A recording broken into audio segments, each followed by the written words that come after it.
Bonjour et très heureux de vous retrouver pour cette dernière émission de la saison.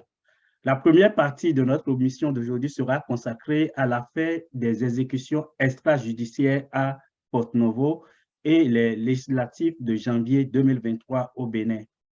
Pour nous accompagner sur cette émission, nous avons réuni un panel exceptionnel. Tout d'abord, Madame Aurore Shankar.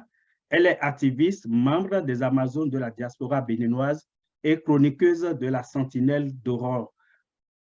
Bonjour Madame Shankar et bienvenue sur notre émission. Bonsoir Monsieur Diossou, bonsoir à tous. Merci pour l'invitation. Merci beaucoup à vous aussi. Ensuite, un habitué de ce plateau, Maître Fatio Ousmane, avocat près la Cour d'appel de Dijon. Bonjour Maître Ousmane et très heureux de vous retrouver. Bonjour Jules, bonjour Monsieur Kassoumou, bonjour Madame Tchonka et bonjour à vos auditeurs et ceux qui vous suivent sur toutes les plateformes. Merci beaucoup. Nos deux invités seront assistés par notre analyste, Monsieur Michael Kassoumou. Bonjour Monsieur Kassoumou. Votre micro est fermé. Excusez-moi. Bonjour, Monsieur Jules Dassou. Bonjour, Madame Aurore Shankar. Bonjour, Maître Fatiou. Et mes salutations aussi à vos téléspectateurs. Merci. Merci beaucoup. Bonjour aussi à tous les internautes qui sont déjà avec nous. Ils peuvent bien sûr participer en laissant leurs commentaires dans le fil de la vidéo live. Et ils peuvent aussi partager la vidéo pour élargir aussi l'audience. Pour introduire cette émission, je vous prie d'écouter un court extrait de l'enquête exclusive réalisée par Crystal News sur les exécutions extrajudiciaires à Porto-Novo.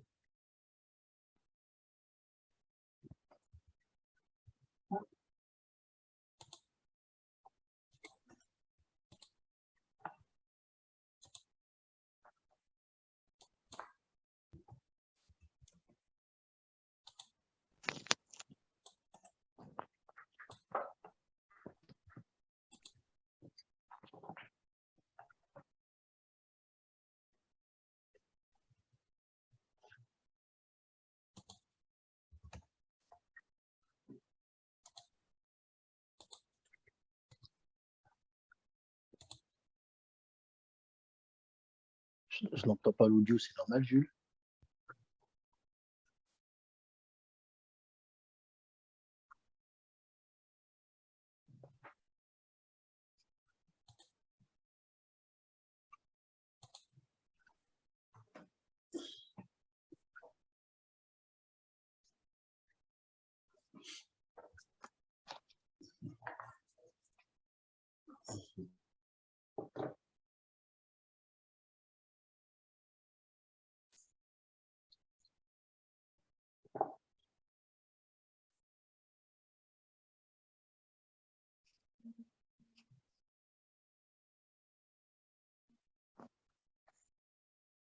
Il semble que vous n'entendez pas l'audio, c'est ça? Non. Non?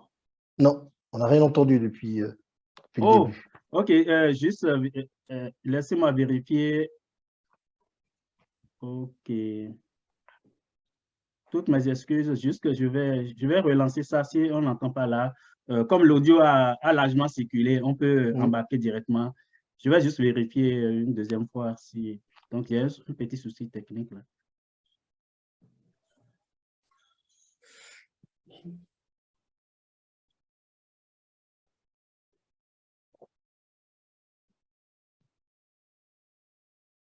Est-ce que ça a fonctionné maintenant? Non? Non, non plus. OK. Donc, comme c'est un audio qui a largement circulé, on va embarquer rapidement, directement dans l'émission. Madame Tchanka, après avoir écouté le reportage de Crystal News qui a largement circulé sur les réseaux sociaux, quelles ont été vos premières impressions par rapport aux faits dénoncés dans le reportage? Ben, ce qu'il faut dire, c'est que lorsque j'ai suivi cette affaire, je me suis rendu compte au fait qu'on a un exécutif qui ne fait pas son travail.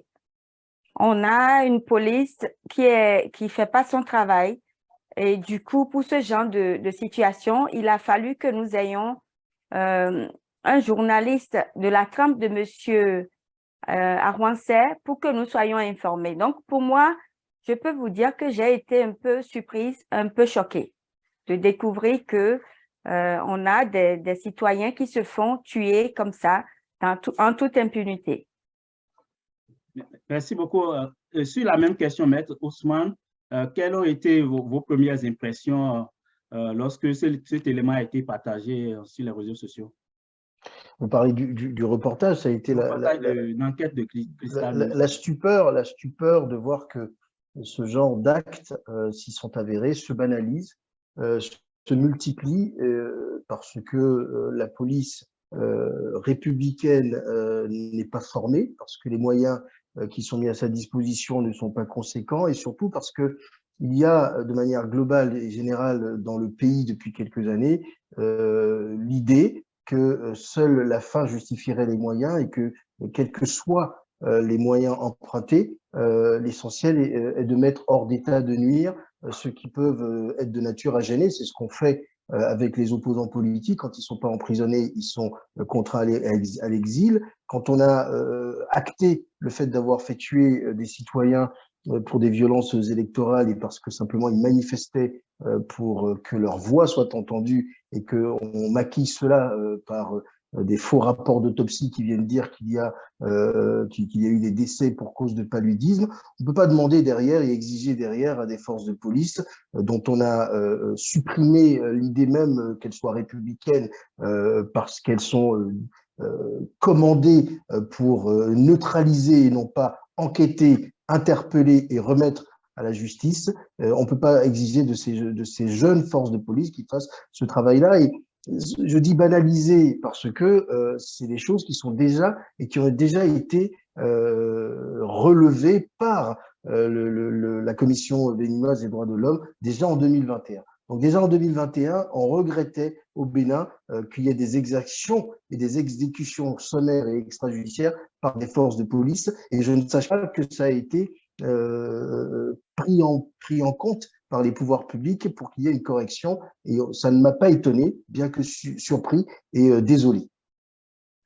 Monsieur Kassoulou, quels ont été vos ressentis par rapport à l'enquête de Vigile à Rouen-Sey? Non, mais moi, comme tout Bénin, moi, j'ai été choqué parce que quand même, Porto-Novo, c'est notre capitale politique, de la capitale du Bénin, c'est ce qu'il faut dire. Et on apprend que dans une école, et nuitamment, et comme d'habitude, souvent c'est la nuit que ça se passe, comme si on était dans le monde du sorcier, et qu'on exécute des gens. Et finalement, j'ai dit, mais d'abord, j'ai cru que c'est d'abord un film, parce que bon, c'est vrai qu'on entend qu'il y a beaucoup de policiers qui disparaissent. Maintenant qu'on entend qu'on exécute des gens, on peut se demander, mais qu'est-ce qui se passe? Donc, c'était la première réflexion qui m'était arrivée en tête. Je dis, mais quel est ce pays-là? Mais ce n'est pas surprenant, parce que notre police, il y a longtemps que nous n'avons plus une police nationale, mais on a une police politique. Là où ils sont forts, c'est bien d'arrêter les gens sur les ponts, soit à Godomain ou bien à Porto-Novo. Hein, voyez-vous, et là, on apprend que c'est un journaliste qui dit à la police qu'il y a un problème. C'est vraiment, c'est extrêmement choquant. Ouais, c'est un choc, j'ai ressenti un choc et je ne me suis pas débattu de ce choc. En même temps que je constate que le journaliste fait un très bon travail d'investigation que la police aurait pu faire. Voilà, je vais m'en arrêter là pour ne pas monopoliser la parole. Merci. Oui, pour le moment, on n'a pas toujours la version officielle, la version de la police républicaine. Madame Chamka, est-ce que ça vous inquiète parce qu'on ne connaît ni l'identité des victimes, ni l'identité des exécutants? Alors, en fait, ce qui est inquiétant, ce n'est pas ce qui se passe aujourd'hui. Ce qui est inquiétant, c'est le silence, la discrétion, cette forme d'omerta avec laquelle le pouvoir aujourd'hui gère toute affaire. On n'est informé de rien, on ne nous informe de rien. Ils ne communiquent surtout pas sur l'essentiel. Tout ce que nous, on a envie de savoir, ce qui nous intéresse, les sujets qui nous intéressent, tout ce qui nous inquiète en tant que citoyen, ce pouvoir ne communique pas là-dessus. Donc, ce n'est pas d'aujourd'hui que toutes ces choses-là sont passées sous silence. Bon, ça ne me surprend guère, ça ne me surprend pas parce que ce sont leurs méthodes. Ils ont toujours agi ainsi. Ils ne communiquent pas et moi, personnellement, je n'attends pas d'eux qu'ils ne communiquent. Par contre, je pense que cette affaire, elle prend une tournure, ça prend une ampleur, on doit exiger qu'ils communiquent. On a envie de savoir. Cette fois-ci, ils sont obligés de communiquer. ils sont obligés de nous dire ce qu'il en est. Qu'est-ce qui s'est passé? Pourquoi tout d'un coup le journaliste, pour avoir fait son travail, se retrouve embarqué pour la brigade criminelle, ensuite en garde à vue et enfin à la criette? Pour moi, c'est pas normal. On n'est pas dans un pays où les structures, les institutions fonctionnent normalement. Merci. Oui, Maître Kassoum, sur le plan du droit, jusqu'où la police peut aller dans l'exécution de sa mission? Vous vous adressez à moi, pardon? Oui, Maître Ah, Kassoum. d'accord. Ah, j'ai dit Maître Kassoum. Ouais, Non, mais c'est ok. pas... Maître Ousmane, oui. Michaela est aussi douée que moi en droit, il n'y a pas de problème. Oui. Ce qu'il faut savoir, c'est qu'en réalité, se poser la question de savoir jusqu'où la police peut aller, c'est essentiel. La police peut aller partout, elle peut aller jusqu'au bout, mais elle ne doit jamais exécuter qui que ce soit. Ce n'est pas le rôle de la police. La police judiciaire, la police criminelle, la police de la circulation routière, etc., ne peut attenter à la vie d'autrui que dans des cas extrêmes, et notamment celui de légitime défense. Et manifestement, lorsqu'on conduit, ou lorsqu'on conduirait, puisqu'il faut prendre le conditionnel, qu'on conduirait des gens dans des écoles publiques en pleine nuit pour non pas les interroger pour non pas chercher la manifestation de la vérité, mais pour les exécuter, on n'est pas dans une mission de police républicaine. Et ce que relate ce reportage, et quelqu'un a attiré notre attention sur le fait que c'était du travail de journaliste chevronné. Il ne s'est pas contenté d'affirmer des choses, il a enquêté, il a interrogé des témoins dont les qualités ont été déclinées, ce qui élimine l'hypothèse que ces témoins-là auraient pu être plus ou moins influencés ou qui seraient partisans. Il y a un chef quartier dont l'identité est connue et qu'on ne peut pas soupçonner d'être de l'opposition ou d'être opposé à ce pouvoir-là, puisqu'on sait à peu près le système par lequel ils sont nommés. Il y a eu un directeur d'école dont l'identité est connue. Donc, le travail qui a été fait par Virgile Avancé et par sa radio Crystal News a démontré qu'en réalité, on était loin, mais alors très très loin, de la mission de la police républicaine. Et ce qu'on aurait pu attendre et ce qu'on devrait attendre d'autorités sérieuses et responsables, c'est une prise de parole forte, à la fois pour nier si les faits ne sont pas avérés, mais surtout pour condamner si jamais ces faits étaient avérés et pour annoncer l'ouverture d'une enquête interne à la police républicaine ou dite républicaine. Et au lieu de cela, on a le silence le plus absolu, le plus gêné, j'ai envie de dire, de la part de nos autorités. Et au lieu de cela, au lieu de s'en prendre à la cause du problème, on va supprimer, on va essayer d'intimider et de soumettre encore plus, de contraindre encore plus celui qui révèle une situation qui n'est pas nouvelle. Et on va en parler dans quelques minutes lorsqu'on entrera dans le fond du sujet. La police républicaine, anciennement la gendarmerie nationale et la police nationale, n'a pas vocation à éliminer qui que ce soit. Elle a vocation à constater des infractions, à interpeller les mises en cause, à mener une enquête sous la surveillance du procureur de la République et ensuite à traduire ces personnes-là devant un tribunal pour les présenter. Toute exaction, toute exécution sommaire ou extrajudiciaire est une violation flagrante à la fois de la mission essentielle, mais du Code de procédure pénale et encore plus des droits de l'homme avec tous les textes que le Bénin a ratifiés. Oui, Maître Ousmane vient de dire que notre police est allée peut-être au-delà de sa mission. Est-ce qu'on peut dire, M. Kassoum, qu'elle se substitue un peu à la justice béninoise? Je reviens un peu en arrière. Je reprends la parole là où Maître Fatou l'a laissé, en disant le Bénin a quand même ratifié des tests. On a ratifié le fait qu'on ne doit pas exécuter les gens. D'une part, je veux aussi un bémol. Je crois que c'est le journaliste, il place dans la bouche, et je viens un peu du journaliste, il place dans la bouche du chef quartier, mais quelqu'un là, que c'est des policiers ou bien le gardien, que c'est des policiers qu'on a vus. Ouais, vous. Donc, il a voulu faire son enquête pour aller jusque là. Donc, juste, on ne peut pas dire, bon, c'est vrai que je ne connais pas tout. Est-ce que c'est des policiers, est-ce que ce ne sont pas des policiers? Dans tous les cas, il y a une défaillance de la police.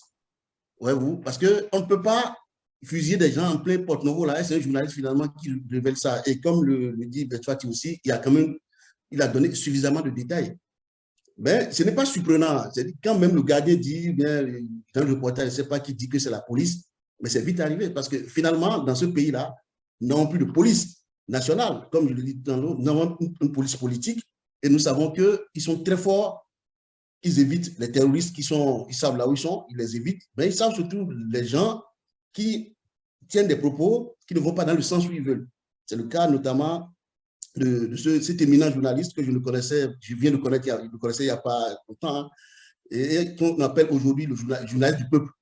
Hein. C'est comme ça qu'on l'appelle aujourd'hui, curieusement, parce que son travail est suffisamment intéressant que, et c'est pas un film, il raconte des faits, il fait parler des gens qui parlent. C'est à un moment donné, et je ne crois pas, hein, je t'ai dit, dans le pays, si on a des journalistes d'investigation, il doit être parmi des gens qui sont au niveau de la concurrence internationale. Et je crois, l'Amazon, Tchankar faisait allusion à cela tout à l'heure, disant que c'est quelqu'un, on ne devait pas l'arrêter, tout ça. Non, en principe, c'est quelqu'un, c'est l'aide à l'action efficace de la police qui fait. Il ne doit pas se retrouver en prison. Et après, bon, c'est vrai que là, maintenant, il a un petit souci d'abord, et après les élections, ils vont reprendre. Mais on n'a plus de police nationale, on a une police politique et la justice. Il n'y a même plus de justice. Dans ce pays, il y a une seule personne qui met sur un post-it, jaune, vert ou bleu, quelle couleur, je ne sais pas, il utilise, il met le nom de la personne, dit voilà la peine qu'il faut lui donner. Et on a vu l'exemple. On sait comment le professeur Joël Aïvo, il est en prison, et comment la ministre Rikat Madougou, la ministre honoraire Rikat Madougou est en prison. On a vu le président Talon recevoir 2 journalistes internationaux dont on ne sait pas si c'est le Bénin qui a payé leur déplacement ou pas. Et devant ces journalistes, il dit, voilà, et l'autre a amené des valises d'argent, et l'autre, vraiment, il dit qu'on va prendre le pouvoir avec quelque chose comme ça. C'est comme ça, c'est comme ça, Joël Aïvo se retrouve en prison. Donc là, tout est clair. Plus personne n'a confiance en cette justice-là. Même un voleur de cabri, aujourd'hui, quand on l'amène, si on le condamne, on ne sait même pas si c'est parce qu'il n'est pas, peut-être parce qu'il n'est pas de l'UP, PRD, ou bien du BR, et du FCBE et des autres partis bagailles accompagnés. Je vais m'en arrêter là. Merci. Okay. Alors que ces faits graves ont semé l'émoi dans la population, on a appris, Mme Tchankar a commencé par en parler tout à l'heure, l'interpellation le mardi 20 décembre passé du journaliste Vigile Avancé, accusé de diffusion de fausses informations. Mme Tchankar, pourquoi cette interpellation a créé un émoi ou un tollé général dans la population ou dans le public au Bénin? Tout simplement parce que, d'une part, M. Awansé est un journaliste. Et vous savez, contrairement à M. Kassoumou, qui dit qu'il ne le connaît pas de longue date, M. Awansé, c'est quelqu'un que moi, je côtoie dans les coulisses de la politique depuis un moment. Donc, je l'ai vu faire son travail. Et j'insiste sur le fait que c'est pas, ce monsieur, il n'est ni partisan, il n'est pas partisan. Ce n'est pas quelqu'un qui soutient la rupture, c'est pas quelqu'un qui soutient l'opposition. C'est quelqu'un qui fait son travail de façon neutre. Donc, on ne peut pas aujourd'hui dire que c'est parce qu'il a pris des risques inutiles qu'il se retrouve dans les griffes de ce pouvoir. Ce que je pense aussi, c'est que de toute façon, qu'on se retrouve avec lui dans cette situation aujourd'hui, c'est plus ou moins une suite logique parce que vous voyez bien que on est face à un pouvoir qui a pour mission de terroriser.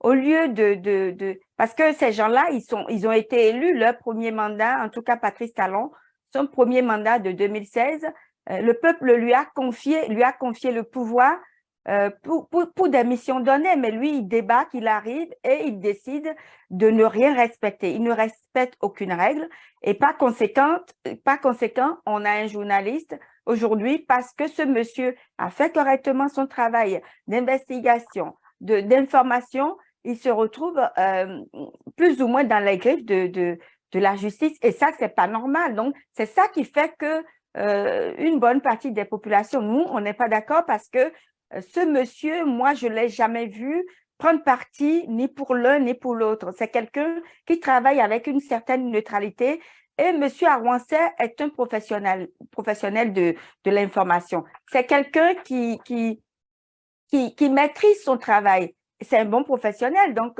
on ne peut pas aujourd'hui dire que, en tout cas, moi, j'attends les preuves, nous, on ne peut pas devancer les enquêtes, on ne peut pas devancer les enquêtes, mais on peut avoir des doutes. Et moi, j'émets des doutes parce que je sais que ce monsieur, il ne prendrait pas de risques inutiles. Merci.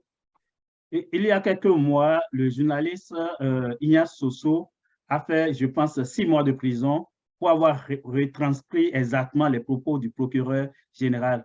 Est-ce qu'on est un peu, Maître Fatou, dans la répétition de l'abus de pouvoir ici? C'est exactement ça. D'ailleurs, le hasard du calendrier a voulu que jour pour jour, Ignace Sossou soit interpellé également, je crois, le 20 décembre 2019 de mémoire, hein, je crois, et que Virgile Arancet ait été interpellé lui-même le 20 décembre 2020 pour Ignace Sossou et 2022 pour Virgile Arancet. Donc effectivement, le 20 décembre devra être le jour de la liberté de la presse au Bénin désormais, ou alors de la liberté d'opinion. Mais bon, oui, je pense qu'on est dans une volonté manifeste d'accroître la pression qui est exercée sur les Béninois, parce que en réalité, le code du numérique a été adopté depuis 2018, ne fait même plus de distinction entre les citoyens lambda qui diffuseraient sur Internet de fausses informations ou de fake news, pour emprunter un anglicisme, et les journalistes qui feraient leur travail. Aujourd'hui, le journaliste qui fait son travail, donc ce qui suppose qu'une enquête ait été menée, que les investigations aient été menées, qu'ensuite il est fait la part des choses entre ce qui pouvait relever du fantasme et de la réalité. Le journaliste n'est même pas protégé par ce code du numérique, on ne l'apprend pas aujourd'hui, on en a parlé depuis 2018, ce code du numérique qui contrairement à ce qu'on aurait pu espérer, ne définit même pas l'idée de la fausse information. Je rappelle qu'Ignace Sossou n'a été condamné que parce qu'il a retranscrit et retransmis en direct les propos d'un procureur de la République ou d'un procureur spécial près la Criette. Ce n'est pas une information qu'il crée, c'est je transmets en direct ce que déclare le procureur de près la Criette, et pour cela, pour avoir simplement dit et publié ce que dit le procureur, il a été mis en cause pour du harcèlement avec tout ce qu'on a pu railler à l'époque comme des détresses émotionnelles qu'il aurait pu causer à un procureur de près la Criette. Tout cela est ridicule et ça ferait rire si ce n'était pas grave, parce qu'on banalise et on s'habitue malheureusement à ce que ce genre de dérives se multiplient. On l'a vu pour Ignace Sossou, il y en a beaucoup d'autres qui sont inquiétés, qui sont peut-être des citoyens moins connus, moins exposés, et donc on n'en parle pas de cela, mais il doit y avoir des centaines de nos concitoyens qui sont inquiétés parce que simplement ils ont diffusé quelque chose, ils ont émis quelque chose ou un avis, etc., etc. Donc là aujourd'hui, oui, très clairement, nous sommes dans une volonté non pas de protéger, ni de conseiller, ni d'assister, mais nous sommes on est dans une volonté de faire peur, de menacer et d'empêcher la vérité, d'empêcher la libre expression. Parce qu'en réalité, ce que dénonce et ce que relate Virgile Arancet dans cette petite enquête, c'est quelque chose que la police pouvait très facilement démentir, très facilement critiquer, contester. C'est quelque chose que le ministre de l'Intérieur aurait pu très librement et très sereinement contester ou alors remettre en question devant les caméras de l'ORTB ou ou en convoquant ou en demandant à Virgile Arancet un droit de réponse, une séance d'explication et en offrant aux Béninois la vérité. On sait depuis plusieurs années que la vérité n'est pas au cœur de l'action de ce régime parce qu'en réalité, ce qu'il vise, c'est nous soumettre, nous contraindre et empêcher toute manifestation de la vérité. Et ce que disait Michaela Kassoumou tout à l'heure, c'est vraiment important. Virgile est en sursis. Virgile Arancet est en sursis. Il est sous contrôle judiciaire parce que dans le contexte de dégel actuel où on est en train de préparer la grande réconciliation du Bénin avec la démocratie, je suis très ironique en disant cela, ça ferait tâche d'avoir un journaliste en prison alors qu'on est en train de prétendre et de faire croire au monde que le Bénin est redevenu démocratique, ce dont on est très très loin, vous et moi nous le savons. Maître Fatou vient de parler de dérive. Est-ce qu'on peut dire aujourd'hui que ces interpellations sont effectuées en dehors des lois de la République, M. Kassoumou? Oui, mais nous sommes en dictature au Bénin au minimum depuis 2019. Voyez-vous, il y a quelques trois familles qui décident de tout au nom de tout le monde dans le pays là. Ouais, maintenant, l'habillage qui consiste à faire UP, il est de 6 PRD, BR, FCBE et les partis bagailles accompagnés. Ça, ce n'est que en fait, vous voyez un décor toujours quand on veut finalement aller plus loin dans le faux. Hein, tout se fait en dehors. Il y a quelle loi? Il n'y a plus de loi dans le pays. Je vous assure que ce qu'on a, c'est même pas, c'est M. Fatou qui est bien placé pour nous dire, c'est le code de procédure pénale ou bien c'est de quel. C'est des livres rouges en tout cas. Lequel des livres rouges ils sont en train d'utiliser. Il y a quelqu'un dans le Bénin qui est en train de frapper encore un test. De la nuit, à quelle heure là? C'est-à-dire à 20h, la nuit, il y a quelqu'un qui a encore ajouté encore une ligne. C'est comme ça on fonctionne malheureusement. On ne sommes pas performants. C'est vraiment triste. Le problème n'a pas quand même commencé par eux. Hein. Moi, j'ai été opposant à Yahi Boni pendant 10 ans. Les trucs avaient commencé doucement, il y a même longtemps, peut-être avant. Mais je peux me dater ça à partir de cet instant. Mais finalement, là, on est totalement dans du faux et dans de l'arbitraire. Et qu'on habille curieusement avec ces professeurs de l'université de droit qui sont sortis de l'université de Bagdad, et voyez-vous, et qui finalement, après avoir fini d'impressionner leurs étudiants qui sont en première année de licence, ils prennent la population comme les étudiants. Mais c'est vraiment dommage, quoi. Est-ce que dit, bon, c'est vrai un peu sur le ton, chacun a sa manière de parler, mais c'est quand même très sérieux. Nous sommes quand même le Bénin. Donc, tout se fait aujourd'hui selon la volonté de quelques trois familles. C'est-à-dire, on va revenir peut-être plus loin. Ils sont positionnés sur tout dans le pays, d'accord, depuis la présidence jusqu'au tas d'ordures. Voyez-vous, c'est dommage, c'est malheureusement comme ça. Il n'y a rien. Aujourd'hui, en toi, moi, on m'arrête, mais on arrête n'importe qui. Je vous assure que je n'ai pas confiance dans cette justice-là. Et il n'y a plus de justice. Et les gens, ils sont sur le régime qui a le pouvoir est tellement allé loin et que finalement, parfois même, on peut les accorder peut-être un crédit, mais on ne peut pas l'accorder parce que rien ne l'assure. Voilà des gens qui dialoguent avec eux-mêmes. C'est le gros problème qu'on a avec ce régime-là. Mais vous n'avez jamais vu dialoguer avec quelqu'un et ça n'existe pas. Et Ben Fatiu parlait un peu, je sais comment il parle.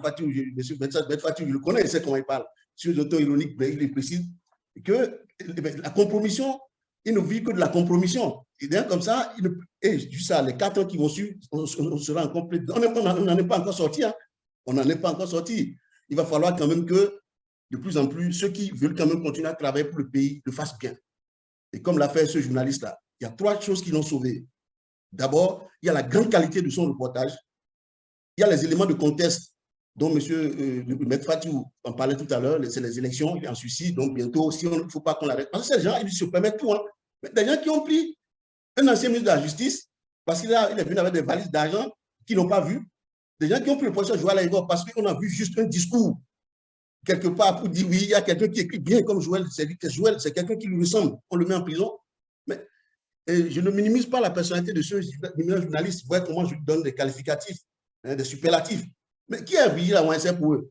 À pour raison, le gardien, lui, il fait même pitié pour eux parce que, vous voyez, là, je lis là ce matin, et sur le mur d'un de vos confrères qui a aussi un espace, un média en ligne, que le gardien ou bien le il y a quelqu'un parmi là qui est encore en tôle, mais je ne vois pas. Quels sont les reproches? D'avoir vu tirer sur des gens. Il dit, bon, même s'il commet des erreurs en disant que c'est des policiers, mais de toute façon, il y a des gens qui sont venus, c'est sûr que ce ne sont pas des étrangers, qui l'ont mis en joue. Voilà, c'est vrai ou faux. Mais ça, la police nous a apporté des éclaircissements. Ben là, monsieur Jules Dossou, de quelle loi vous parlez là dans ce pays-là? Je vous dis qu'actuellement, quand, je ne sais pas lequel temps il fait ici, d'ici la Grisade, il y a vers 16h, 17h, il fait nuit ici. Au Bénin, vers 19h, 20h, il y a quelqu'un qui s'assoit encore sur les tests. Il tape, et il a envie de juger encore quelque chose. Donc, si on veut vous juger, mais Fatou ne peut même pas défendre là-bas parce que lui, il a, avec ses papiers, bien préparé pour un test connu, et il se rend compte le lendemain que ce n'est pas les mêmes tests qu'on est en train d'appliquer. Mais ces gens, ils ne doivent d'explication à personne dans le pays. C'est le gros problème qu'on a. Merci. Le peuple est mis sur le côté et il y a des institutions privées qui ont doublé les institutions normales du peuple. Voilà. Toujours est-il que le journaliste Vigile Avancé bénéficie d'un sursis, on va le dire. Son procès est prévu pour le 13 février prochain. Quelle a été la part on va dire, des réactions populaires des activistes ou de l'élection en vue dans la remise en liberté de Vigile Avancé? Madame Mouchanka. Ce qu'il faut savoir, c'est que nous autres, dès qu'on a appris son arrestation, en tout cas pour ce qui me concerne personnellement, j'ai invité les uns et les autres à rester calmes. Et du coup, forcément, je n'ai pas été comprise. Je n'ai pas été comprise parce que je pense que les personnes attendaient plutôt de moi que je sais pas, que je lance un mot d'ordre, que je donne un mot d'ordre, mais au fait, ce qu'il faut savoir face à une telle situation, la gravité veut qu'on prenne le temps, au moins quelques minutes, au moins quelques heures pour réfléchir et analyser, essayer de travailler sur des stratégies. Et vous savez, on ne peut pas justement communiquer sur des stratégies sur les réseaux sociaux. Donc, c'est clair que j'ai eu des échanges avec des personnes qui étaient dans l'incompréhension, qui faisaient une mauvaise lecture de mon invitation au calme. Et à ces personnes, je voudrais dire aujourd'hui de savoir ceci. Face à cette situation, moi, en tout cas, personnellement, je ne communiquerai pas sur les prises de contact, ce que j'aurais pu faire, avec qui j'aurais pu travailler. Tout ça, on est dans une dictature et il faut toujours protéger les uns et les autres. Donc, on a fait ce qu'on a pu. Moi, en tout cas, personnellement, j'ai essayé de travailler avec des personnes, d'œuvrer dans les coulisses avec les personnes. Ce que je pense, c'est que M. Awansa n'est pas encore libre. Je pense que M. Awansa, il est sous contrôle judiciaire, donc il ne dispose pas de sa liberté comme vous et moi. Et je pense que le plus gros du travail commence maintenant. Je pense que ce régime, il ne faut pas le laisser faire. Il faut continuer, il faut qu'on reste mobilisé. Il faut qu'on mette la pression sur ce régime parce que la place de M. Awansa, ce n'est pas en prison. Et nous savons, ils savent que nous savons. Ils savent qu'à partir du moment où un gars comme M. Awansa, qui fait partie des rares aujourd'hui, a communiqué encore, a informé, mais a informé de façon objective, c'est là où c'est dramatique parce que ce monsieur, il ne prend pas parti. Il communique, il informe. À partir de là, eux, ce qu'ils veulent, c'est faire taire tout le monde. Ils veulent faire taire tout le monde et du coup, ils procèdent par intimidation. Ils procèdent par la terreur, mais ils ne peuvent pas intimider tout le monde. Donc, comme je le disais l'autre fois, M. Awansa, il y en a un, il y en aura plein d'autres. Ils ne peuvent pas faire taire tout le monde. Donc, nous, on reste mobilisés et je sais que tous les activistes, que ce soit de la diaspora ou ceux qui sont restés sur place, beaucoup, chacun sait ce qu'il a à faire. Nous ne vous laisserons pas faire. On continuera de lutter, d'œuvrer pour éviter à ce monsieur d'aller en prison parce que sa place n'est pas en prison. Merci. Merci beaucoup. Vous avez dit que le plus gros du travail doit commencer maintenant. Mais sur le plan du droit, Maître Fatio, quelles sont les armes que Virgile Awansa a en main d'ici le 13 février pour ne pas faire un autre bond en arrière vers la prison? Avant de parler de ces armes, on va rappeler quand même ce que dit le Code du numérique sur les fameuses fausses informations dont je vous ai dit qu'elles n'avaient fait l'objet d'aucune définition. Qui définit la fausse information et qui détermine le caractère erroné ou pas d'une information fournie par un journaliste après une enquête avec des témoignages, etc., etc. Manifestement, comme le disait Michaela il y a quelques minutes, on sait qui le fait, mais jamais ce ne sera su, puisque finalement, c'est les juges qui se prononceront. En réalité, le Code dit que quiconque initie ou relaie une fausse information contre une personne, je ne sache pas que la police républicaine soit une personne, par le biais des réseaux sociaux ou toute forme de support électronique est puni d'une peine d'emprisonnement d'1 mois à 6 mois et d'une amende de 500 000 francs CFA à 1 million de francs CFA ou de l'une de ces peines seulement. Voilà ce que risque aujourd'hui notre ami Virgile Awansa pour avoir fait son travail.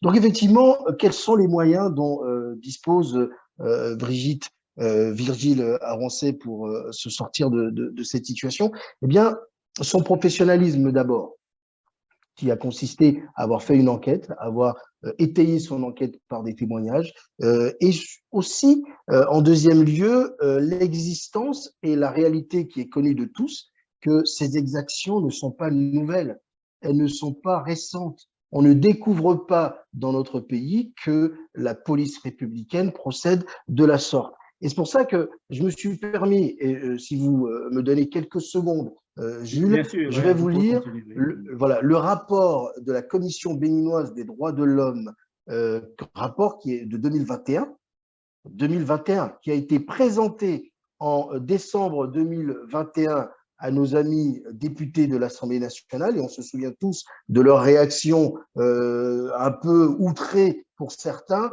et hypocritement exagérée pour d'autres. Et dans ce rapport-là, en page 21 du rapport, il y a un paragraphe 3 intitulé « Les exécutions extrajudiciaires, sommaires ou arbitraires ».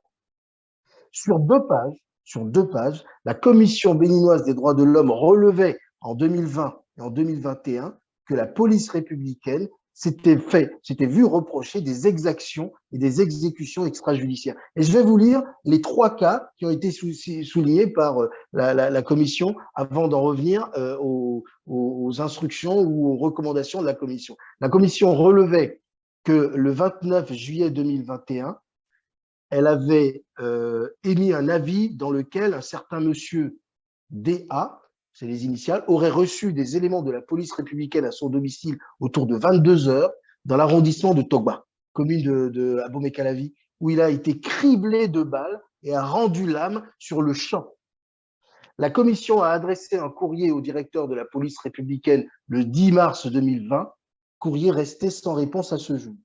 La Commission béninoise des droits de l'homme va plus loin. Elle évoque également le cas de 7 présumés malfrats abattus par la police républicaine à Zoboroué le mercredi 11 novembre 2020 à Cotonou, qui, selon les sources policières, étaient en pleine préparation d'un braquage.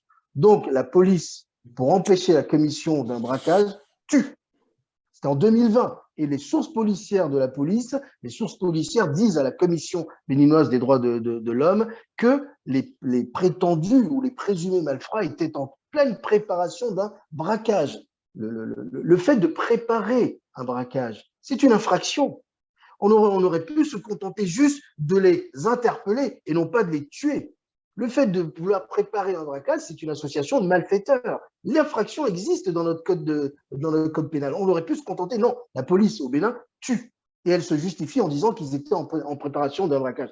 Et la police, la Commission béninoise des droits de l'homme va plus loin dans un dernier élément en disant qu'elle a noté le cas de présumés malfrats qui ont été appréhendés et, entre griffes, neutralisés, donc tués par la police républicaine le lundi 6 août 2021 dans le quartier de Guincomin, dans la commune de Cotonou. Et toutes ces sources-là sont d'ailleurs étayées. Vous avez le journal Banuto du 12 novembre 2020 qui en parle. Vous avez également un élément du journal télévisé, j'imagine de l'ORTB, du 13 septembre 2021 qui, lui, parle de ce qui s'est passé le 6 août 2021.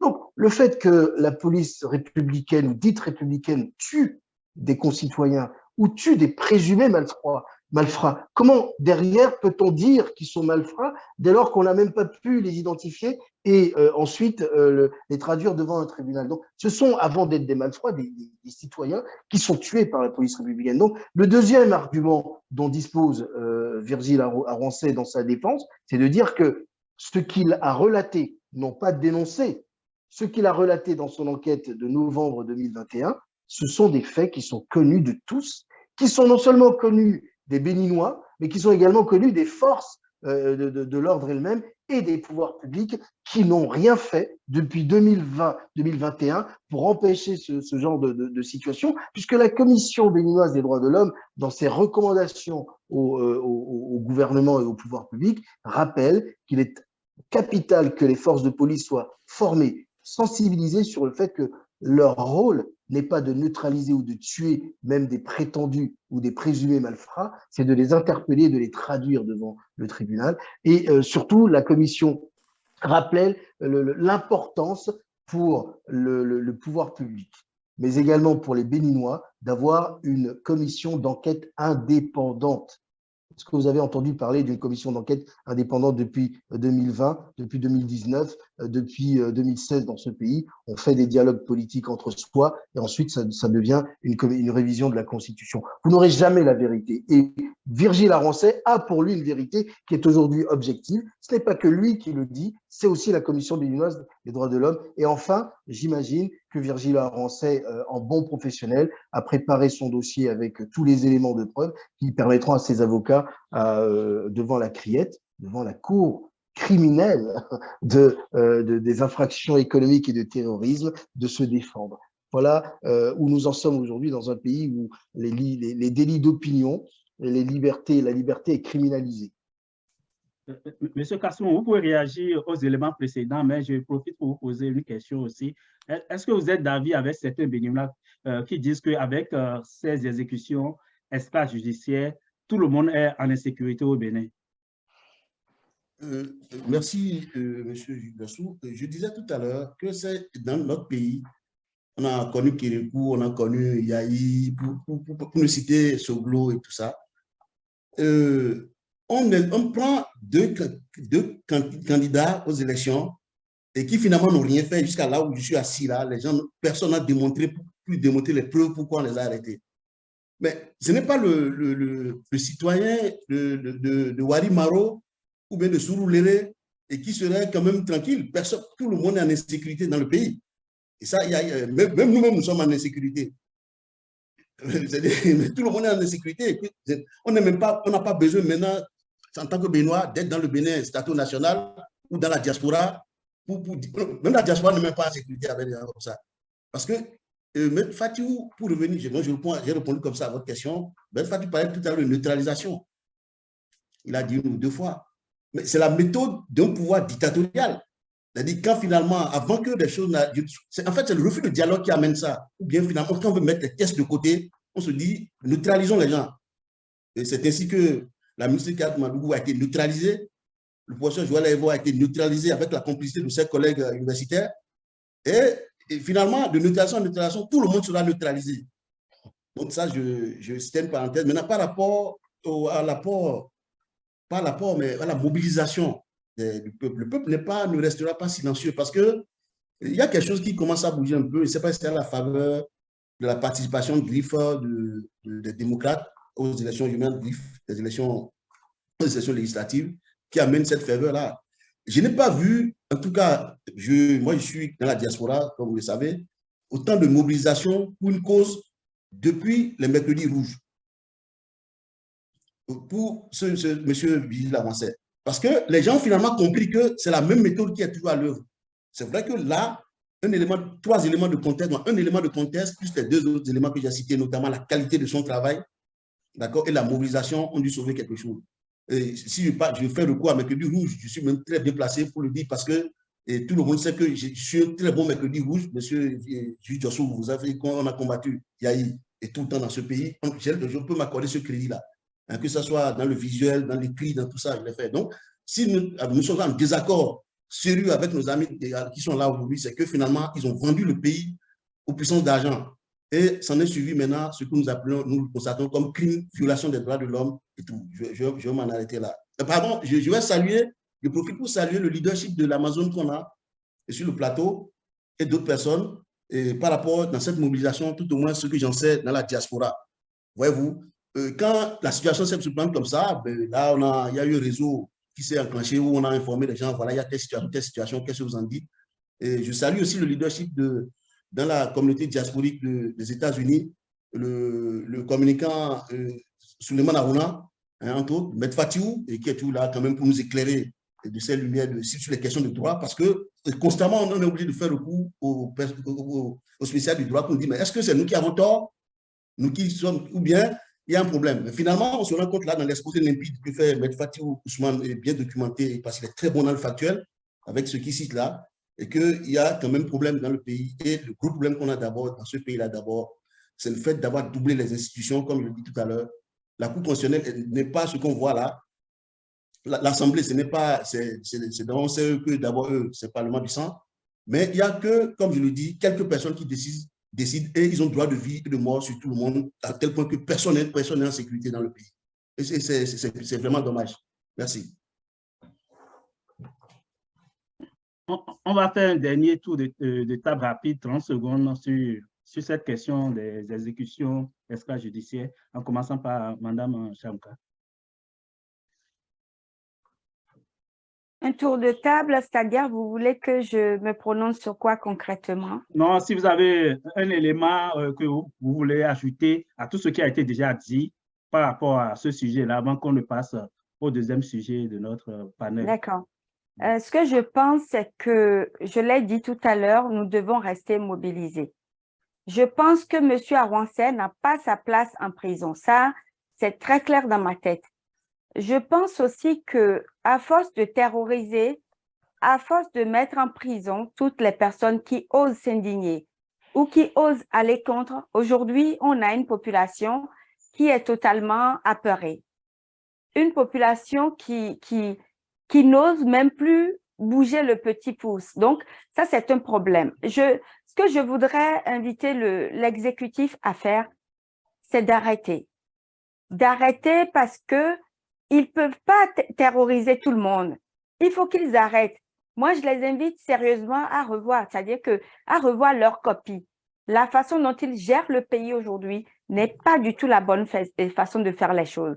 Je pense qu'il faut qu'ils libèrent M. Arouanseh.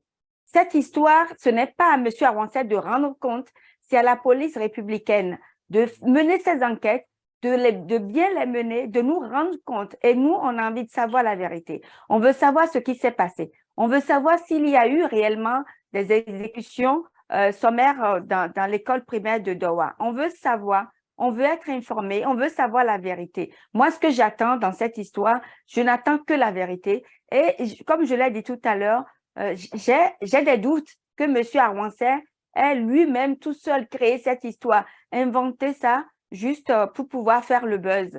Le connaissant un peu, on sait c'est un monsieur qui est discret tout en faisant son travail. Donc, moi, ce que j'invite à l'exécutif à faire, c'est de faire la lumière. On a besoin de savoir ce qui s'est passé. On veut savoir. Ce n'est pas une question de mettre des gens en prison juste pour faire taire l'affaire.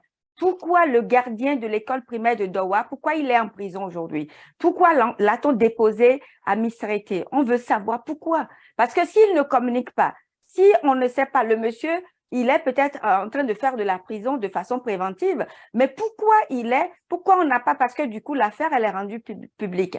Ça serait intéressant que le contenu du dossier aussi, une partie, qu'on sache à quoi ils s'en tiennent, pourquoi le monsieur est en prison. S'ils n'ont rien contre ce monsieur, qu'ils le libèrent parce que le monsieur, il est gardien, il n'a dit que ce qu'il a vu. Merci. Maître Fatio, toujours en 30 secondes, si vous avez un dernier mot par rapport au premier sujet. Oui, oui, juste un petit mot sur ce sujet. J'appelle nos concitoyens à rester mobilisés. On a le droit de se réjouir de ce que Virgile Arouanseh soit libre de ses mouvements, mais on ne peut pas se contenter de cette liberté virtuelle puisque plus personne n'est libre au Bénin en dehors des partisans UPR, BR et encore, je ne suis pas sûr que même soient réellement libres de leur mouvement et dans leur tête. On se contente et Aurore vient de souligner quelque chose. On a mis en exergue le cas de Virgile Arouanseh, mais en réalité, ils sont combien d'autres anonymes qui sont dans cette situation? Elle a cité le cas de ce gardien d'école qui s'est contenté de dire ce qu'il a vu et entendu et qui est aujourd'hui privé de sa liberté.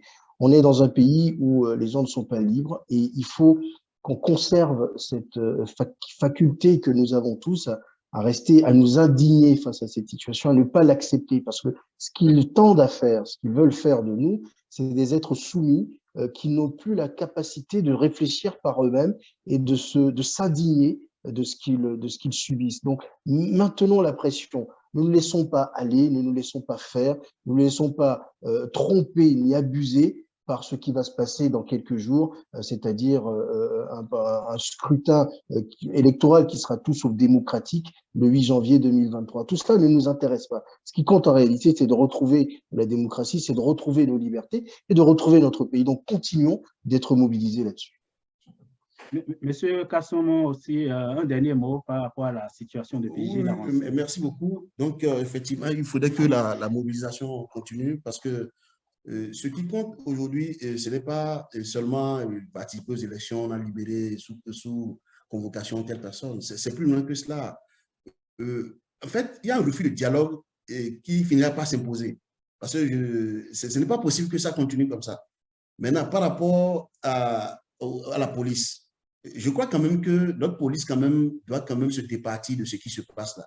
Parce que cette police est incapable même de retrouver par semaine, 3 personnes, ou une personne, qui ne savent pas où ils sont partis. Et c'est comme si c'est même plus un problème, on met ça en communiqué pour dire nous recherchons telle personne. Est-ce que c'est à la population d'aller chercher des policiers? Maintenant, ils ont même encore la chance. Il y a un journaliste très bien formé, comme je le dis, je l'ai découvert il n'y a pas longtemps, parce qu'il vient un peu du journalisme, qui a fait un excellent travail d'investigation, qui dit, et moi, on m'a rapporté telle chose. Et il prend son temps.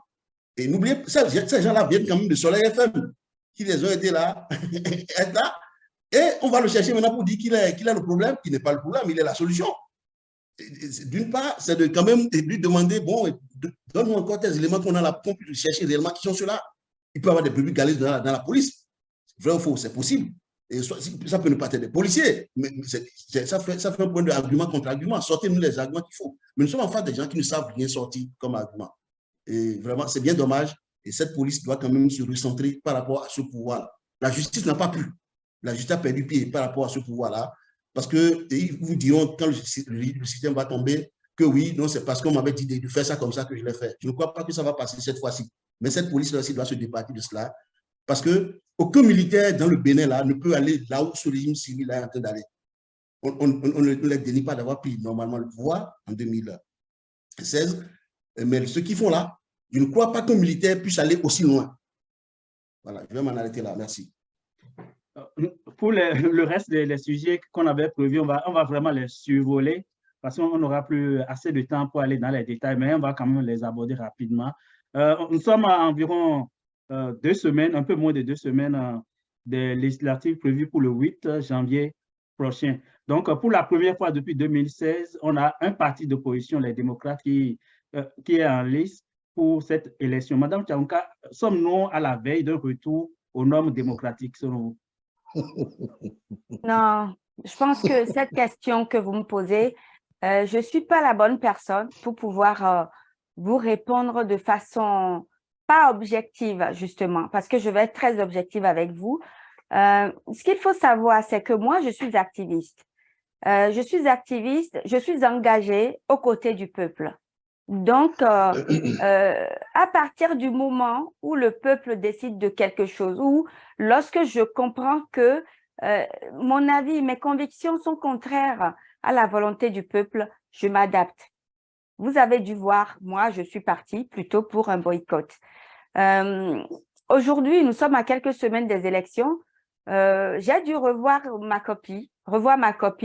Ça ne veut aucunement pas dire que mon regard sur la situation, ce que j'en pense change. Non, ça veut dire simplement que je suis d'accord si le peuple sait ce qu'il veut. Je suis la volonté du peuple. Par contre, vous me parlez de partis d'opposition. Bon, je sais pas. Parti d'opposition, oui, bien sûr, au départ, les démocrates, c'était un parti d'opposition. Aujourd'hui, ce qui se passe, c'est qu'il y a eu trop d'éléments, trop d'informations, trop de bruit par rapport aux leaders de ce parti. Est-ce que ces gens sont réellement dans la compromission? Pourquoi, lorsqu'il y a eu toutes ces informations qui ont circulé sur leur compte, le fait que M. Houndete prenne de l'argent chez Talon, toutes ces informations qui ont circulé, pourquoi M. Houndete ne s'est pas prononcé? Pourquoi n'a-t-il pas contesté de la façon la plus farouche? Parce que c'est ça, être leader de parti d'opposition, c'est ça. C'est cela, c'est arriver à être transparent, arriver à se détacher, à faire en sorte d'être totalement dissocié de ce que l'on est censé combattre ou ceux contre qui l'on lutte. Moi, je n'ai pas vu M. Houndete se lever. Je l'ai vu à aucun moment nous expliquer que finalement, tout ce qui a été dit sur son compte était faux. Je ne l'ai pas vu dire pourquoi lui aussi doit se taire. Pour moi, c'est un problème. C'est un problème. Alors, dire aujourd'hui qu'on tend vers une démocratie, vers le rétablissement de la démocratie au Bénin, moi, je ne sais pas. Je sais simplement que ce peuple a décidé qu'il veut aller soutenir un parti qui est les démocrates. Je sais que ce peuple veut prendre part aux élections pour une fois. Par conséquent, je respecte la volonté du peuple. Par contre, je dis une chose. Si M.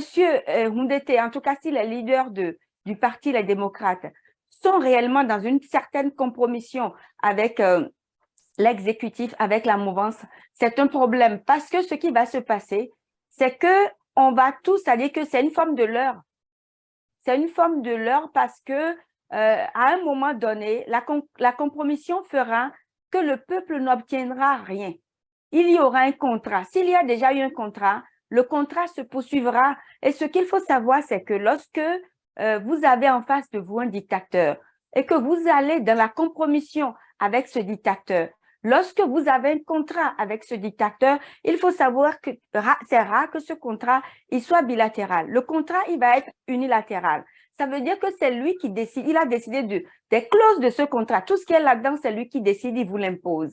Et vous êtes là pour exécuter. Alors moi, ce que je réponds à tout le monde, c'est quoi? C'est que, OK, il y a les élections qui approchent. Moi, je suis là, j'attends. J'attends le 9 janvier, on verra. Si M. Patrice Talon n'a pas un autre plan machiavélique qui est là, qu'il va dérouler, je n'en sais rien. Donc, je vous dis sincèrement que je n'accorde aucun crédit, aucune confiance à ce qui va se passer. Maintenant, si on y arrive, je serai la première contente. Merci. Toujours sur la même question, est-ce que la participation des démocrates aux élections de janvier prochain a un bon signal pour un retour aux acquis démocratiques, Maître Ousmane? Je me suis fixé depuis quelques semaines sur ce sujet-là comme hygiène morale et intellectuelle de ne pas faire de débat de personnes. Donc, je vais essayer de faire simple et après je vous laisserai malheureusement parce que je dois vous abandonner. En réalité, chacun sera jugé et chacun fera face à ses responsabilités lorsque l'histoire aura à connaître de ce passage-là.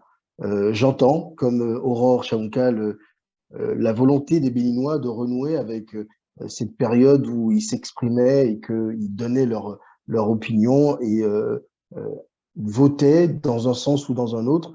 J'entends également cette impatience qu'ils ont de renouer avec ce qu'ils considèrent aujourd'hui comme un vote sanction, parce qu'effectivement, si on était dans un État démocratique, si on était dans un pays où les choses fonctionnaient normalement, si on était dans un pays où la Sénat n'était pas dirigée par l'ancien ministre de l'Intérieur, qui est le chantre du certificat de conformité avec la complicité de l'actuel président d'un des partis candidat à l'élection législative de janvier 2023, qui était anciennement président de la Cour constitutionnelle après avoir été ministre de la Justice et qu'il n'avait pas lui-même fabriqué le certificat de conformité qui a permis d'exclure volontairement, illégalement et anticonstitutionnellement des partis d'opposition, j'aurais pas de difficulté. Si on était dans un pays où le président du Conseil électoral de la Sénat n'était pas dirigé par n'était pas nommé par le président de la République, je n'aurais pas de problème avec ça. Si on était dans un pays où l'Assemblée nationale n'était pas exclusivement représentée, enfin composée de deux partis issus du même giron présidentiel, je n'aurais pas de problème avec ça. Si on était également dans un pays où les présidents de partis n'étaient pas plus ou moins dirigés, manipulés, on va dire, par le pouvoir en place, je n'aurais pas de difficulté avec ça. Si on était dans un pays où, comme vous, Jules, comme nous, en France, les choses se passaient de manière libre, où l'opposition, la société civile et les institutions de contre-pouvoir fonctionnaient, je n'aurais pas de problème avec le fait que l'élection législative du 8 janvier 2023 se déroule. Mais on n'est pas dans cela. Et c'est l'illusion de cette démocratie retrouvée qui me pose problème, parce qu'en réalité, on ne passera pas par cette élection-là pour retrouver la démocratie. La démocratie doit d'abord être rétablie avant cette élection. Et malheureusement, on a mis la charrue avant les bœufs et ça pose un problème. Tout ce que réussira à faire ce scrutin, c'est de donner l'image à l'international d'un Bénin qui a renoué avec la pratique démocratique. Et on sait que dans le fond, tout cela n'est qu'une mascarade et qu'on va se retrouver avec des résultats dont les contours sont déjà connus à la Marina. Il y a un conseil présidentiel qui réfléchit à cela. Il y a des gens très, très intelligents qui savent déjà le nombre de postes qui sont attribués à chacun. Et on sait très bien que tout ce qui sera fait en faveur de l'opposition ou de l'opposition pure et dure représentée par les démocrates et de l'opposition nommée représentée par les FCBE, on sait très bien que tout cela ne permettra même pas de constituer un groupe parlementaire parce que constituer un groupe parlementaire signifierait qu'on pourrait influencer, on pourrait constituer des commissions d'enquête, etc., mais jamais ça n'aura lieu au Bénin. Donc, n'ayons pas grand espoir sur ce qui va se passer en 2023, le 8 janvier 2023. D'ailleurs, c'est assez rigolo, pardon d'employer ce terme un peu trivial, c'est assez marrant que l'élection législative soit organisée juste après les fêtes de fin d'année. C'est assez marrant de constater, c'est même assez inquiétant de constater que dans la période précédant juste cette élection-là, eh bien, Papa Noël ait pris son siège à la Marina et que désormais on distribue de l'argent, on a revalorisé les salaires, on a augmenté le SMIC, etc., etc., et que tout le monde est heureux aujourd'hui. On va vivre dans l'allégresse et dans l'insouciance la plus totale pendant les 2 prochaines semaines, avec l'espoir que tout le monde aille voter, parce que le taux de participation sera important. Et on sait ce qu'ils feront de ce taux de participation, on sait les tripatouillages qu'ils en feront. N'ayons aucun espoir. Moi, personnellement, je n'en ai pas. Tant que Ricky Amadougou sera en prison, tant que Frédéric Joël Aïvos sera en prison, tant que d'autres activistes seront en prison, tant que les institutions de contre-pouvoir ne seront pas rétablies, tant que la Cour constitutionnelle ne sera pas une vraie institution de contre-pouvoir, tant que le Parlement ne redeviendra pas le lieu d'expression de la démocratie, on ne sera pas en démocratie et tout cela n'est que l'heure. Donc, avant de laisser la parole à M. Kassoum, je voulais quand même remercier M. Ousmane qui, malgré un agenda vraiment chargé aujourd'hui, a voulu nous consacrer au moins 1 heure quand même de ce 24 décembre, qu'on sait que pour toutes les familles, c'est quand même difficile. Donc, merci beaucoup pour votre disponibilité. Merci à vous, c'était un plaisir. Oui, vous pouvez partir à tout moment. Nous, on va terminer le débat avec les 2 autres. À bientôt. Oui, à bientôt. Donc, sur la même question, M. Kassoumou, on parlait de est-ce que cette participation, c'est quand même un bon signal pour un retour probable aux acquis démocratiques au Bénin? Retour aux acquis démocratiques, non, mais c'est le retour à minima des élections. Hein, parce qu'il n'y a jamais d'élection depuis que ce système est en place, tout au moins depuis 2019, il n'y a jamais d'élection. Il y a eu juste un regroupement de personnes et chacun, ils se choisissent entre eux. Et finalement, pour la première fois, aujourd'hui, un parti dont moi lui accorde quand même le crédit d'être une partie d'opposition, les démocrates, est en lice. Encore, on sait tout ce qu'il y a, comment on en est arrivé là. Hein, d'autres ont été sortis, d'autres parlent de compromission, d'autres disent qu'il y a du faux, ils sont entendus avec le pouvoir. Et tout est-il que et les conditions ne sont pas réunies, ça m'étonnerait. Parce que si l'objectif, comme on nous dit, parce que quand ça a commencé, voilà mon raisonnement, je dis, mais attends, il y a quand même quelque chose qui n'est pas tenable moralement dans cette affaire. Je le crois jusqu'à présent. Et vous avez 2 opposants notoires et une centaine de personnes qui sont en prison, et dont majoritairement des gens de la partie septentrionale de notre pays. Voyez-vous? Et ça pose déjà un gros problème. Les démocrates, dont le président d'honneur, il est de la partie septentrionale du pays, les gens n'ont pas investi autant d'énergie pour réclamer la libération de leurs.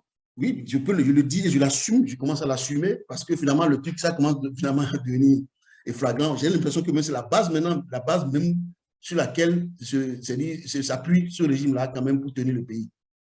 la partie centrale du Nord, avec la complicité de certains cadres politiques du Nord, pour tenir en laisse leurs propres frères. Ils ne réclament pas, y compris la libération de Joël Aïvo, à Porto-Novo aussi, personne, mais ils ont mis autant de force pour participer aux élections présidentielles. C'est normal. La compromission, ou tout ce qui en suit, vrai ou faux, pour moi, ça coule de source. C'est quelque chose qui devait... Il fallait s'y attendre. Bon, par hasard, et par quelle compromission ils sont candidats. Ils sont candidats aux élections, pardon, ils participent aux élections législatives. Mais moi, je n'attends personnellement pas grand-chose. J'attends de voir, moi, je sois surpris. Et je précise bien, il n'y a que les démocrates sur les partis qui participent là, qui sont de l'opposition. Les autres ne le sont pas. Et pour moi, je l'assume complètement. Mais ce qui va se passer, c'est ceci. Aujourd'hui, on appelle les démocrates le parti du peuple. Monsieur Kassoumou, oui. Je me permets de vous interrompre. Lorsque vous dites que, selon vous, c'est le parti, les démocrates, qui est le seul parti de l'opposition, pour vous, être parti de l'opposition, c'est présenter une liste de candidats potentiels aux élections et voir la mouvance décider de qui doit y être, qui ne doit pas y être. C'est ça être parti de l'opposition? Vous m'avez écouté, mais vous avez mal résumé mon propos. Voyez-vous, ce que j'ai voulu dire, ce n'est pas ça. On ne peut pas dire que les démocrates sont aujourd'hui de la mouvance présidentielle. Je suis désolé, sans être démocrate… Non, les démocrates ne sont peut-être pas de la mouvance, parce que vous savez, un parti est composé de leaders et de membres et de plein d'autres personnes. Un parti est composé, c'est-à-dire qu'il y a aussi ceux qui supportent, ceux qui soutiennent ce parti. Donc, tous ces gens-là, on ne peut pas dire que ce sont des personnes qui soutiennent la mouvance ou qui sont de la rupture. Mais c'est un fait. C'est un fait regrettable lorsque, c'est-à-dire au moment, lors du dépôt des dossiers, on constate que c'est-à-dire ceux de la mouvance ont encore leur mot à dire quand tu as la liste des personnes qui doivent être présentes ou pas sur cette liste. C'est un problème. Je pense ça c'est quelque chose qu'il faut dénoncer de toute force. Ce n'est pas normal. Dans un pays qui fonctionne normalement, on ne peut pas assister à ce genre de spectacle. Ce n'est pas normal que le parti Les Démocrates aille déposer sa liste. Dans un premier temps, on nous dit que tel, ils ne sont pas à jour vis-à-vis du fisc. Ensuite, qu'est-ce qui se passe? Ils se permettent de doter des noms de personnes de cette liste et de les obliger à les remplacer par d'autres. Moi, vous savez, je suis désolée, je suis pas une personne qu'on peut faire travailler de cette façon. Il y a une liste. Ceux qui ne respectent pas, qui ne sont pas à jour vis-à-vis du fisc, d'accord, on va les enlever. On va les remplacer par d'autres personnes. Mais ce qui se passe au sein d'un parti, c'est leur cuisine interne. La mouvance n'a pas un mot à dire là-dessus. La Cour constitutionnelle, tous ces gens-là n'ont rien à dire par rapport au contenu, à la liste, au nom des personnes qui figurent sur cette liste. Donc, à partir de là, moi, le jeu, c'est comme si on est dans un match de foot et qu'à un moment donné, il y a un hors-jeu. Eh bien, l'arbitre ne siffle pas. Tout le monde voit qu'il y a un hors-jeu. Par la suite, ce qui se passe, c'est que l'arbitre qui est censé siffler dit « J'ai vu, mais je ne peux pas siffler ». Mais il y a un problème. Pour moi, ça, c'est un problème. Donc, c'est pour ça, tout à l'heure, je vous disais que voilà, le peuple dit « Je veux aller aux élections. Je veux, pour une fois, soutenir un parti ». Moi, j'ai envie de vous dire, le parti Les Démocrates est par défaut, ce n'est plus un vrai parti d'opposition pour moi. C'est un parti d'opposition par défaut. Par défaut, parce qu'à un moment donné, il faut bien des gens pour être en face de ceux de la mouvance, des partis qui soutiennent la rupture. Mais c'est en aucun cas un vrai parti d'opposition. Un vrai parti d'opposition ne devrait jamais avoir aucun contrat avec ceux de la mouvance. C'est ce que je pense. Merci. Donc, je crois que ça résume l'idée de compromission avec le pouvoir. Je vous laisse terminer, M. Kassoumou. Ok, merci, M. Jossou, merci, Mme Shankar. J'ai écouté avec grand intérêt votre prise de position. Donc, j'irai au bout de mon idée et peut-être vous allez comprendre la cohérence de mon propos. Je constate qu'il y a des partis dits de la mouvance présidentielle que j'ai cités par ailleurs depuis. Je dis, il y a l'UP tiré de 6 PRD, il y a le BR, il y a le FCBE et les autres partis bagages accompagnés. D'accord? Je vois en face un parti qu'on nomme les démocrates. Et je rappelle au passage, une seconde fois, que je ne suis pas démocrate. Je ne suis pas sur la liste des démocrates, je ne suis pas militant, je ne suis pas encarté dans ce parti, mais je constate qu'il y a c'est ce qu'on a. Je précise bien qu'on entend qu'il y a eu des compromissions et on a constaté qu'il y avait des listes, une liste, et après, d'autres ne se retrouvent pas.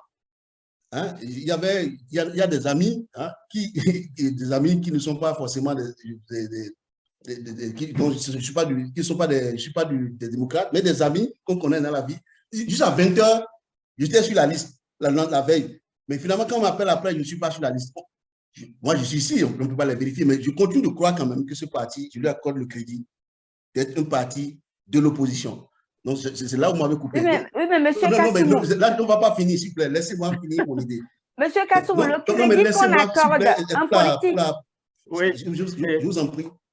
Madame Tchaouka, on va le laisser terminer. Oui. Et puis, je vais vous redonner la parole en ce moment. Voilà, j'ai dû préciser cela pour que ceux qui nous suivent voient le fil vers le conducteur de mon raisonnement. Donc, on constate finalement qu'il y a ces partis-là dits de la mouvance, d'accord, le cartel de partis de la mouvance, et ce seul parti, les démocrates que les gens appellent aujourd'hui parti du peuple, ce n'est pas moi qui le dis, on le lit partout.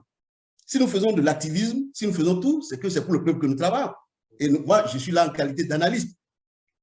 Ouais, je ne suis pas dans un parti politique. Donc, on constate qu'aujourd'hui, il y a un engouement pour les... En réalité, ce qu'on a retrouvé là, c'est la participation aux élections.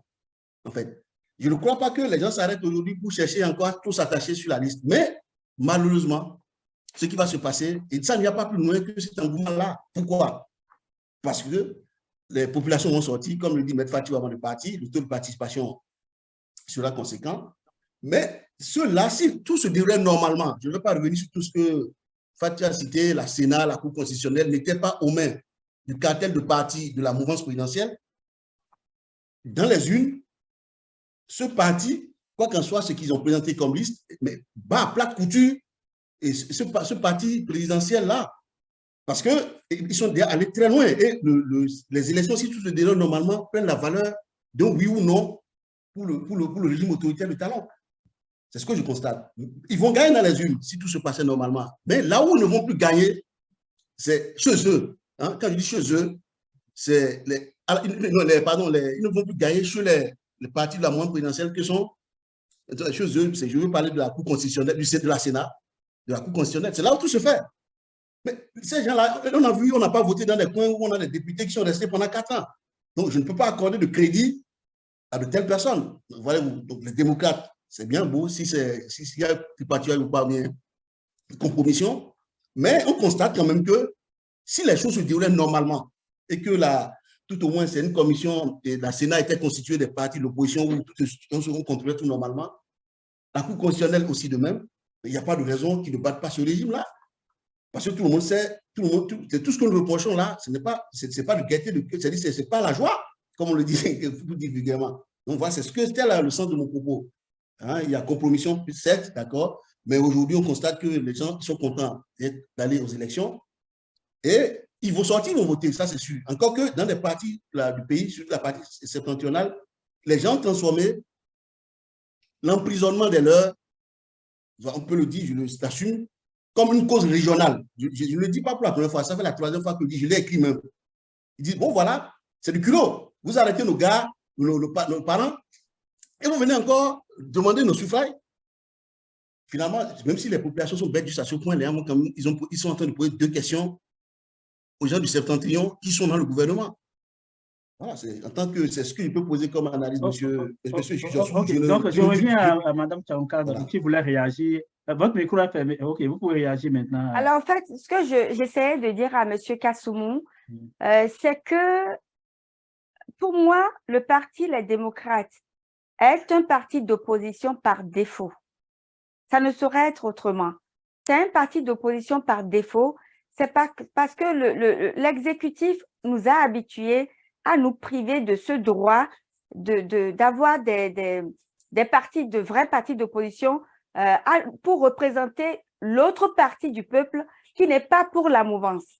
À partir de là, lorsqu'on voit qu'à un moment donné, l'exécutif a eu la possibilité et le pouvoir de décider de qui doit être sur cette liste de ce parti censé être de l'opposition. Pour moi, je dis ce parti, je persiste et je signe. Ce parti d'opposition, les démocrates, ça l'est, mais c'est par défaut, c'est parce que nous n'avons pas d'autre choix. C'est ce que je pense.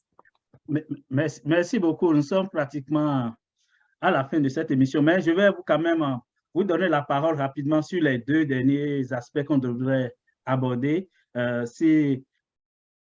On a assisté aussi à une certaine polémique par rapport à la commercialisation du soja et on a vu deux rétropédalages du gouvernement. Le premier par rapport à la demande d'agrément et le deuxième où on a enlevé ce qu'ils ont appelé le prix plancher. Donc, on a vu quand même une certaine pression des producteurs qui ont amené à ces résultats, mais selon plusieurs sources proches des producteurs, le problème n'est pas totalement réglé. Madame Tchaouka, est-ce que vous avez un commentaire par rapport à ce sujet? Non, vous savez, nous sommes en période électorale. On est en période pré-élection, en tout cas avant les élections. Ce que je pense, c'est que toutes les décisions qui vont être prises actuellement, toute forme de rétropédalage, ça n'en est pas. Donc, il faut vraiment attendre la fin des élections, ce qu'on pourrait éventuellement appeler les élections. Pour moi, il ne s'agit même pas d'élections. C'est une mascarade. Ça reste une mascarade. Donc, je pense qu'il faut attendre la fin de ces élections pour voir de quoi retournent toutes ces décisions, toutes ces formes de rétropédalage dont vous parlez. Pour moi, en tout cas, là où nous sommes tout de suite, je ne tiens compte de rien. Tout le mois de décembre, toutes les décisions qu'ils vont prendre, toutes les décisions qui vont être prises au Conseil des ministres, il faut se méfier. Il faut attendre la fin. On verra. S'ils arrivent à avoir le nombre de députés qu'ils ont prévu d'avoir à l'Assemblée dans la 9e législative, dans la 9e législature, s'ils y arrivent, eh bien, on verra la suite. Ils dérouleront la suite de leur plan. Et s'ils n'y arrivent pas, on verra aussi la suite. Actuellement, pour moi, en tout cas, mon avis, c'est qu'il faut faire très attention avec tous les cadeaux, toutes les décisions, toutes ces choses-là. Pour moi, il n'y a rien derrière. Il faut rester vigilant. On va se faire... c'est-à-dire que là, ce sont que des leurres. Il n'y a rien. Il n'y a rien là tout de suite. Il faut attendre, on est à 2 semaines des élections. Donc, ce n'est pas du tout le bon moment d'aller considérer quoi que ce soit, d'aller faire confiance, d'aller croire quoi que ce soit. Tout ce qu'ils font actuellement, c'est juste faire taire. C'est juste calmer. Parce que calmer, ce n'est pas... les gens peuvent être calmes, mais ce n'est pas pour autant qu'ils sont silencieux. Ils discutent, ils parlent entre eux, mais ils sont calmes. C'est un calme, c'est un semblant de calme, ce n'est pas un vrai calme. Donc, je pense qu'il faut vraiment rester prudent. Pour moi, il n'y a rien. Il faut qu'on circule. Au fait, il n'y a rien à faire de soja là. Là, tout de suite, il n'y a rien. C'est que du mensonge. C'est que des leurres pour l'instant. Merci. Merci beaucoup. Monsieur Kassoum, par rapport à la polémique autour de la commercialisation du soja, est-ce que vous avez un avis à partager avec nous? Oui, merci, monsieur Jules Diassou. Par rapport au soja, bon, je m'inscris dans ce que dit l'Amazone Tchaouka un peu par rapport au fait qu'il y a un élément de contexte qui milite pour le fait que les gens, finalement, ils cèdent, ils reculent, on appelle ça, ils font de la reculade surtout.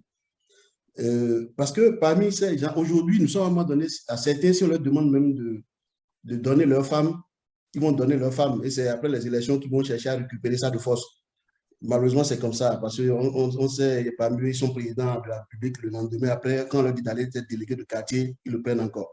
Voilà. Et pour revenir plus précisément, sérieusement à ce que vous me demandez, il a fallu quand même que nous soyons à la veille des campagnes électorales, que le gouvernement cède sur cette affaire du soja-là, qu'il faut mettre en opposition quelque part avec la commercialisation du coton. Et quand on dit le coton dans ce pays, on sait qui est derrière le coton. Et c'est quoi le problème? C'est une question du fait qu'on n'autorisait pas les gens à vendre leurs produits comme ils veulent, avec des prix très exorbitants. À cela s'ajoute aussi le coût de l'exploitation. Ouais, donc, on a finalement cédé sur tout.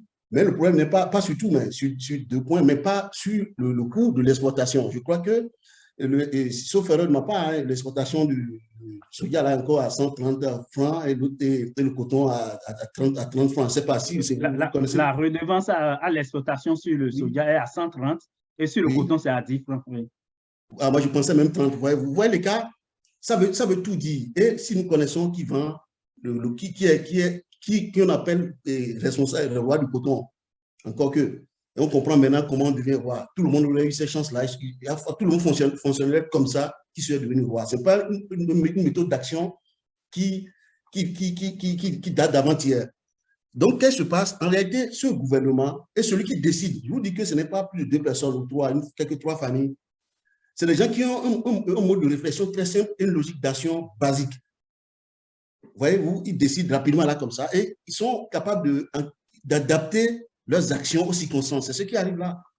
Et je crois que les populations quand même ont bien compris qu'il y a problème. C'est parce que les premiers retours du terrain ont commencé, quand les gens disent non, il est temps quand même que nous démontrons à ceux-là que nous sommes des Béninois dans cette partie septentrionale du Nord, où il n'y a même pas de routes. Quand on prend les 2 KPI, Kouandé, Kérou, et Péonko, et tout ça. Ne parlons même pas de Banikwara, pas de route, mais là où finalement, il y a la culture du coton a tout dévasté, les populations à un moment donné se rabattent sur le soja. Ce que beaucoup oublient, c'est quand même aussi, ce n'est pas seulement l'exportation, il y a l'alimentation locale.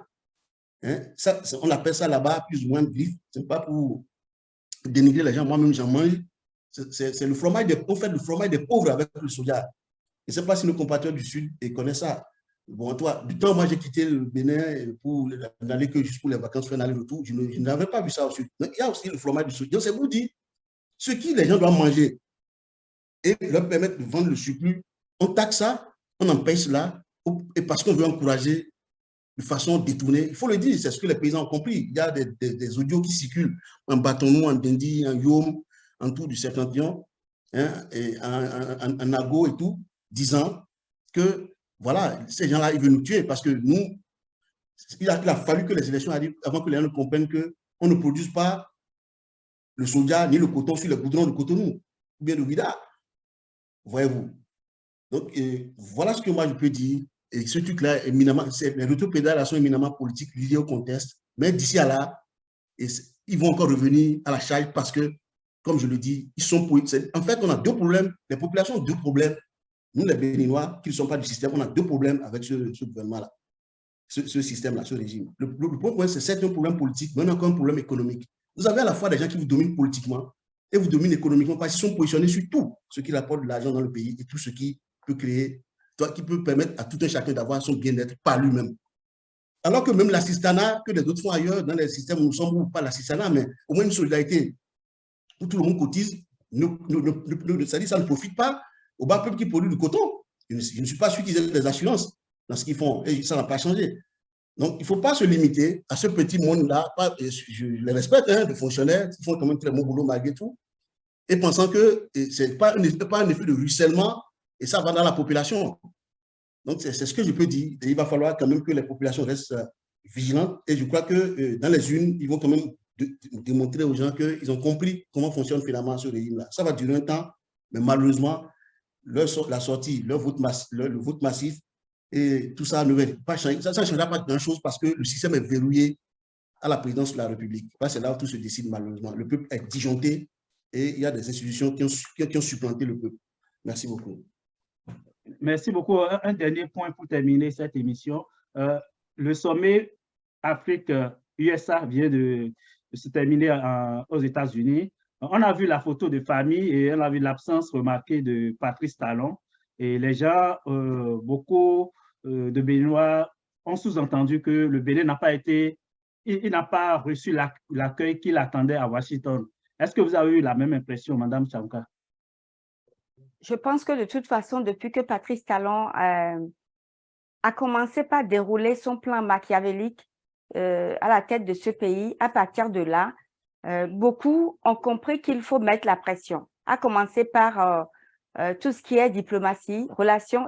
On a des lobbying qui sont là, leur rôle, c'est de mettre la pression. Donc, Patrice Talon, il peut terroriser des gens sur le territoire national, mais qu'il sache que quand il sort du Bénin, il aura ses homologues ailleurs et il sera remis à sa place. Donc, ce que je pense, c'est qu'il n'est qu'à sa place. Il n'est qu'à la place qu'il mérite. Donc, si on n'est pas représenté, nous, vous savez, on n'est pas responsable de ça.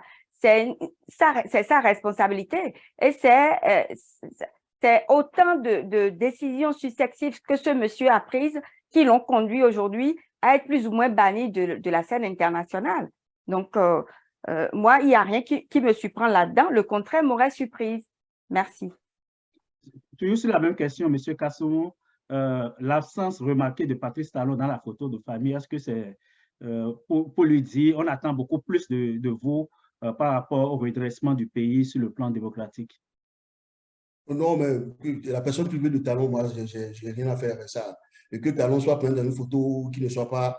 Je n'ai même pas, pas regardé ça. J'ai vu sur les réseaux sociaux beaucoup chercher à voir Talon. C'est le dictateur qui est comme ça. Un dictateur, il transforme sa propre personne en marchandise, en fait. Donc, ça fait que quand il n'est pas là, on veut chercher à savoir surtout le dictateur. Moi, c'est pas. J'ai vu le ministre des Affaires étrangères et qui finalement peut-être décide de tout. Parce qu'il faut voir, dans cette truc de diplomatie, il faut mettre celui qui a le niveau pour comprendre les choses. Et qui, à un moment donné, peut signer, qui peut quand même prendre de bonnes décisions. Comme je le dis, à ce niveau-là, on ne met pas des gens qui ont du mode de pensée simple et des logiques d'action qui sont inadaptées. Ouais, donc, imaginez que le président finissait, depuis qu'on le fait une interview, et il le fait comme il a fait ici, là, en France, là, ouais, ça ne pouvait pas passer. Donc, entre eux, ils se sont dit, non, on va laisser peut-être le ministre des Affaires étrangères. C'est comme ça, moi, je prends ça, hein, rapidement, j'ai balayé ça dans le verre. Tandis, par contre, ce qui me surprend dans cette affaire, ce qui m'a beaucoup plus intéressé, malheureusement, bon, beaucoup ne sont pas attardés sur ça. Et non, moi, j'ai combattu il y a eu pendant 10 ans. On me disait, oui, mais il est de toi, ta région, il est tout ça. Mais quand tu reprends les mêmes choses avec nos frères du Sud, parce que la partie méridionale, parce que moi, je suis du Sud, moi, j'ai grandi totalement au Sud. Bon, ça peut se voir, mais pas, je connais tous les mœurs et tout. C'est finalement de constater que ce talent-là, qui nous disait à Yahi, là, que les financements pour aller faire des routes. Et à la limite, on a mis un doigt. C'est les routes qu'on va manger là. C'est lui qui court pour aller signer. Tout le monde l'a vu pour la signature, ils ont signé. Vous avez vu ça ou pas, monsieur Gajou? Tout le monde l'a vu. Donc, n'oubliez pas que celui qu'on a à tête du pays, c'est un homme d'affaires. Partout, il y a l'alliance, ça l'intéresse, donc il est parti la signer. Donc, ironie, le fait qu'aujourd'hui, d'accord, les routes peuvent servir à quelque chose, mais il a signé, mais après, il a disparu. Qu'il ne soit pas sur la photo ou pas, quand moi, je vous les informations du Bénin, ce n'est pas Talon qui m'intéresse à le voir. Voilà, c'est la réponse que je peux vous donner. Je suis désolé, je respecte une institution qui est la présidence de la République, encore que, et cette fois-ci, avec beaucoup de gros guillemets, parce qu'il n'y a jamais eu une élection normale de ce pouvoir-là. C'est-à-dire c'est un pouvoir qui est là par la force, on ne peut pas nous empêcher, ce n'est pas parce qu'on a des amis qui sont arrêtés et tout, et qu'on va rester là à se coucher pour que les gens marchent au-dessus sur nous, alors qu'on sait que pertinemment qu'on a raison. Et je vais m'en arrêter là. Merci. Oui, nous sommes au thème de cette émission. Nous avons parlé, surtout, nous avons consacré la majeure partie de l'émission pour parler de la situation de Virgile Avancet. Nous avons abordé aussi rapidement les élections législatives de janvier prochain et puis la question du soja pour terminer par le sommet USA-Afrique. Je voulais